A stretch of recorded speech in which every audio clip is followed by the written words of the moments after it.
As much as I hate you, thank you. You don't have the guts to publish. একটা সময় জুটি বেঁধে অনেক নাটকে অভিনয় করেছেন তাহসান খান ও রাফিয়া রশিদ মিথিলা। অভিনয় করতে গিয়ে তাদের মধ্যে মন দেওয়া নেওয়া হয়। এরপর তারা বিয়ে করে দীর্ঘদিন একই সাথে ছিলেন। 2017 সালে তাদের বিচ্ছেদ হয়ে যায়।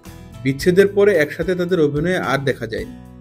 7 বছরের বিরতির পর বাজি ওয়েব সিরিজের মাধ্যমে ফের একসঙ্গে জুটি বাঁধছেন তাহসান খান ও মিথিলা। গতকাল মঙ্গলবার এক অনুষ্ঠানের মাধ্যমে প্রকাশ করা হয় সিরিজের ট্রেইলার।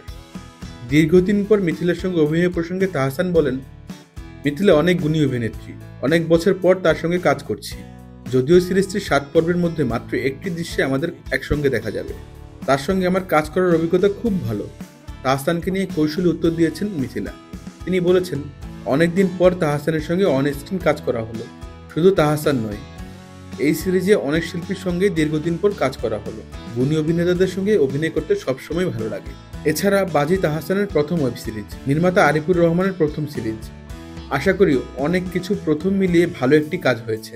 এক প্রশ্নের জবাবে মিথিলা বলেন, আমি এমনিতেই কম কাজ করি, তাই কাজ করাটাই মিস করি।